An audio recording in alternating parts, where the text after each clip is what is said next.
So I'm going over the book by Viktor Frankl, Man's Search for Meaning. Now, this book, I picked it up. I learned about this book a while ago, but I had it, but I never read it because thank you. I just realized that. I didn't read the book because I was busy reading these other books about strategy, mindset, and that sort of thing. And so this book kind of was off topic from what I was reading. But then now I heard so many good things about it, and I'm so happy that I went ahead and started reading it. It's a very good book. So before I get into the book, I shared with you. Thank you for being here. This is a great book.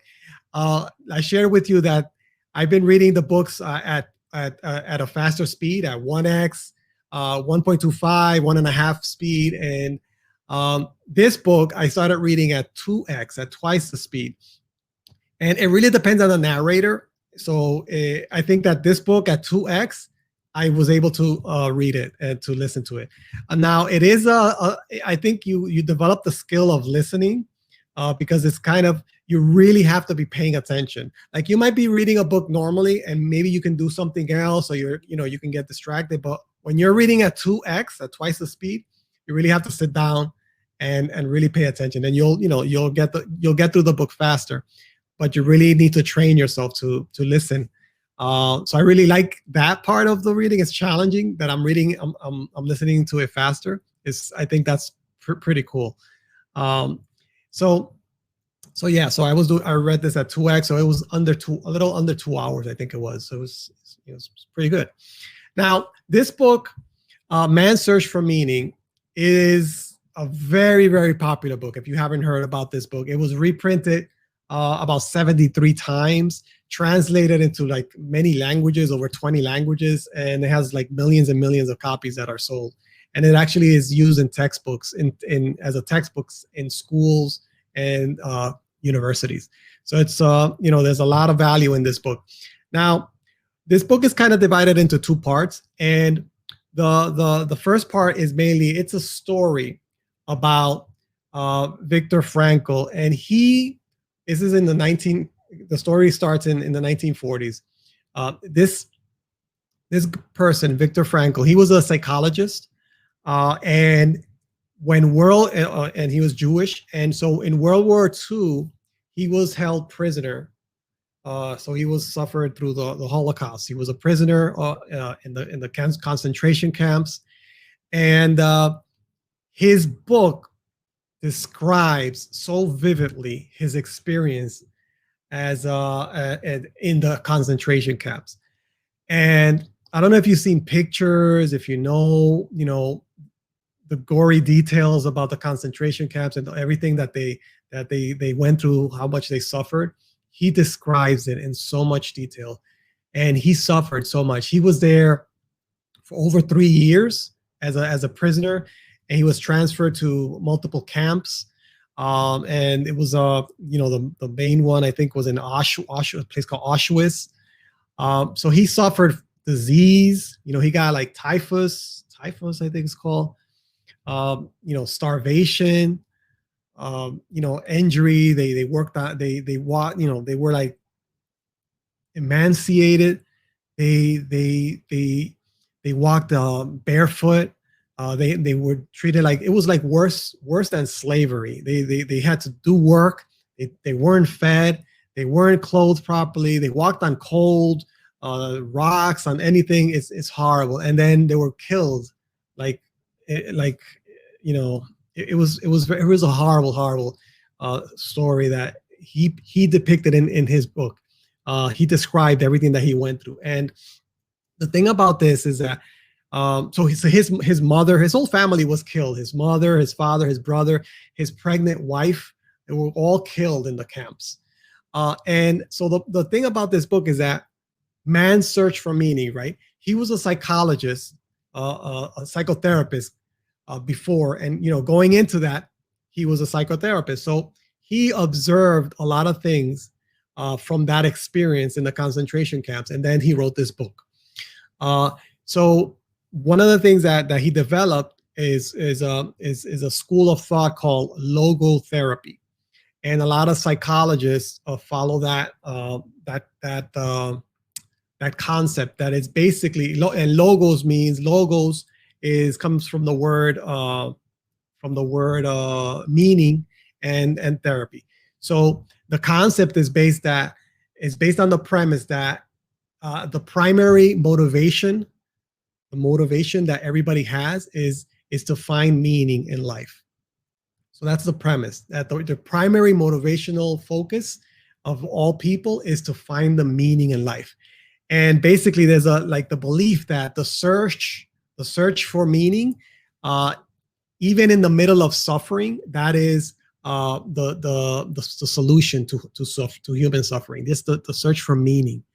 And that resonated with me in thinking about other books that I've read, like that has to do with, finding your why.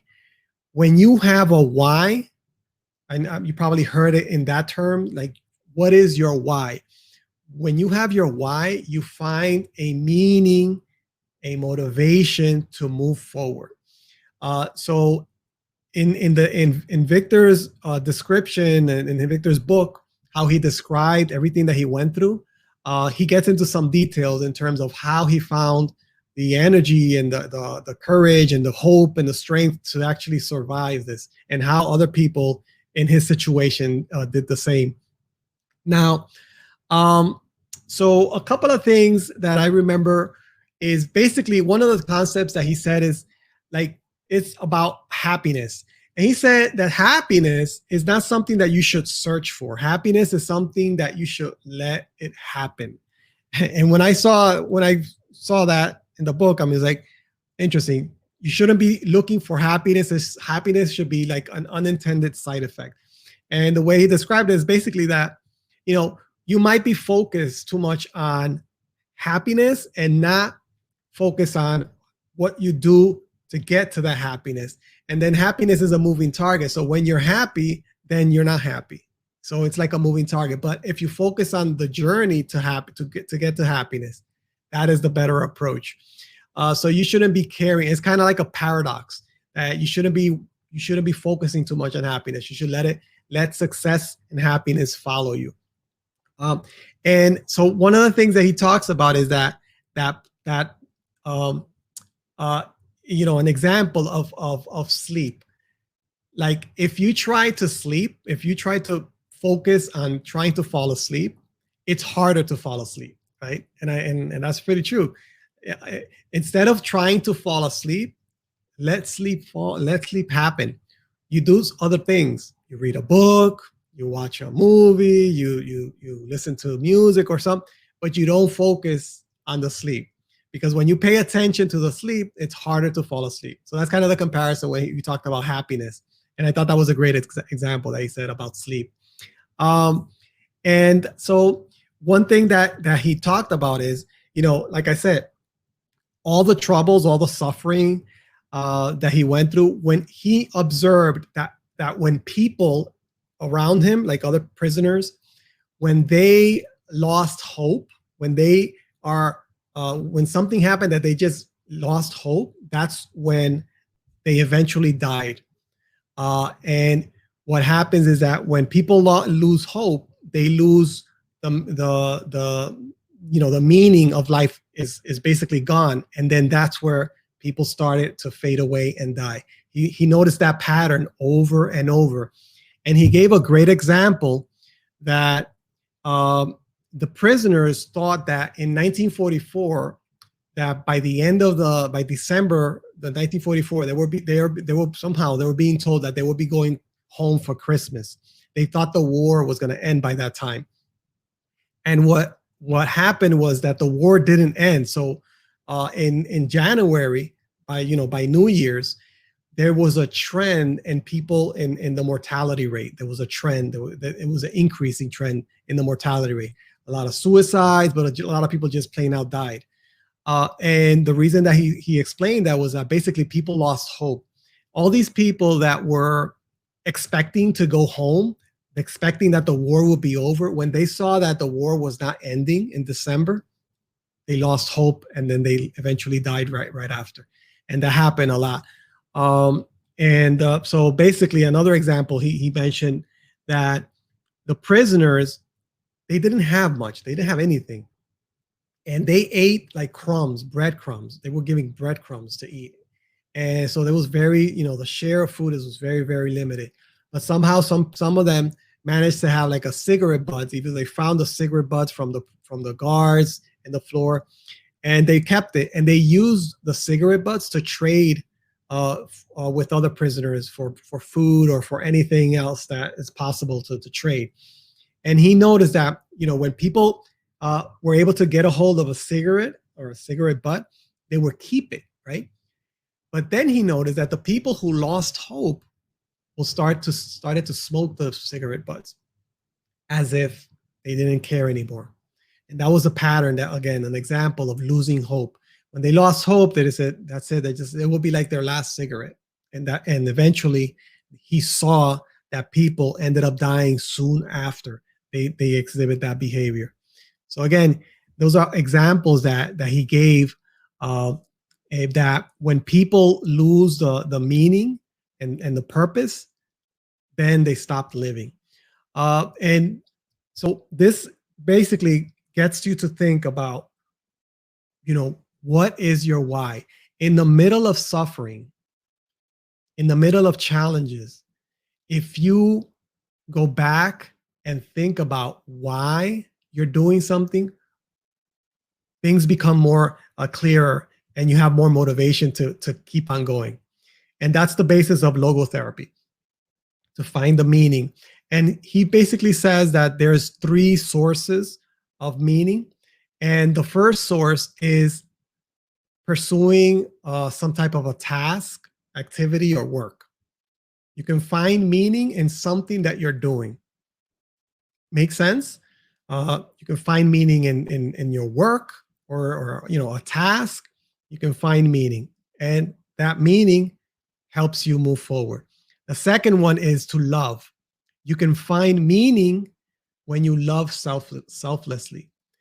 And that he described a lot when he was in the camp, and he didn't know, he was separated by his wife, and he didn't know if his wife was alive or not. But he had the hope that his wife was alive, even though she did die.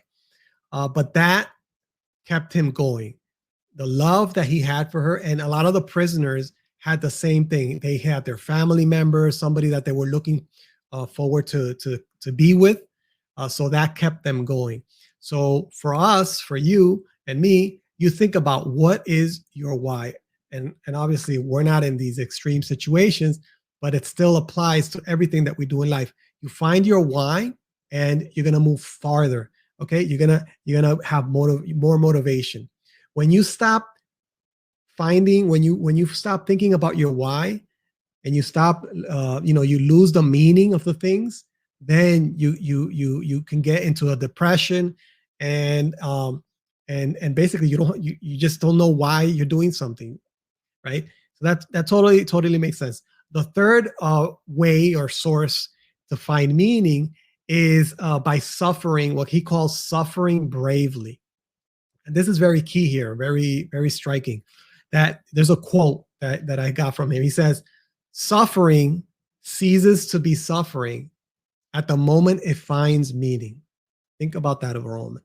Suffering stops being suffering at the moment that you find a meaning for the suffering. That is mind blowing. It's not that you're not suffering anymore. Like if it's a physical thing, right? Like you're in pain, you're in agony, but it stops being suffering when you have a purpose, when you have a meaning. And that, he said to himself, and that's how he explained that everything that he went through, all the suffering that he went through, if he found a meaning to it, then it stopped being suffering. And I kind of remember, or that kind of reminds me of, I kind of, not to get into religion, but it kind of reminds me of if you read the Bible, Stations of the Cross, or Jesus is when he's being gonna be crucified, that he's walking uh, with the cross and being whipped and all of that, and that just reminded me of that. That just bringing it back, when you're suffering, if you're like, if it's a sacrifice that you're doing for somebody, it doesn't bother you when it's done for a purpose, right? And I think as a parent, I can see that very clearly.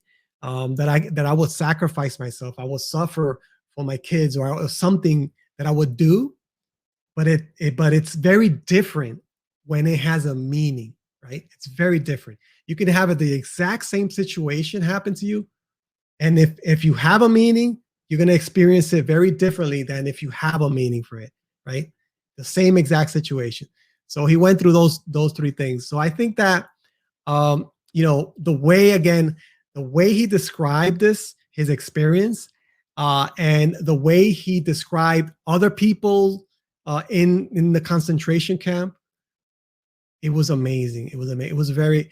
I would reread this book again, just to kind of relive what he was saying, and and pick up more nuggets from this book. I highly recommend you take a look at this book. It's a very short book, I think. And again, it's been used so many times in schools, and translated in so many languages, and it was recommended to me a long time ago, and I kind of put it off because I think it was like too philosophical for me, but I'm glad I picked it up. It's very, it's very humbling to see how can somebody go through hell and survive. How can somebody continue living in that such situation in the concentration camps every day, day in, day out, without knowing, watching people being killed left and right, being sent to the gas chamber, being executed, and people were just like, they kept on living, and people survived. And a lot of people had something to look forward to, and they had a meaning and a purpose. So it makes me wonder. A lot of things you take for granted, and you worry too much about things, and other things you're not really paying attention to, and you should be looking for why. Go back to your why. If you're suffering, if you're sad, if you're not happy, find the meaning to the things that you're doing, and that's going to bring you back up. Because once you have a meaning, suffering is no longer suffering. So that's my key takeaway for this book. And I hope you pick it up. That was book number 5, I think, in the 52 book challenge.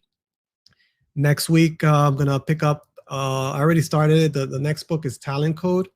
And I look forward to finishing that book. And if you want to go ahead and read that book, pick it up. Go to the mindset of go to the book challenge link, which is mindsetofsteel.com/book challenge, book-challenge, and should be good. It should be good. I like this book a lot. The other books are not as philosophical as this one, but it was a good read. All right, guys. So that's all for now. I'll check you out later. Take care. Bye.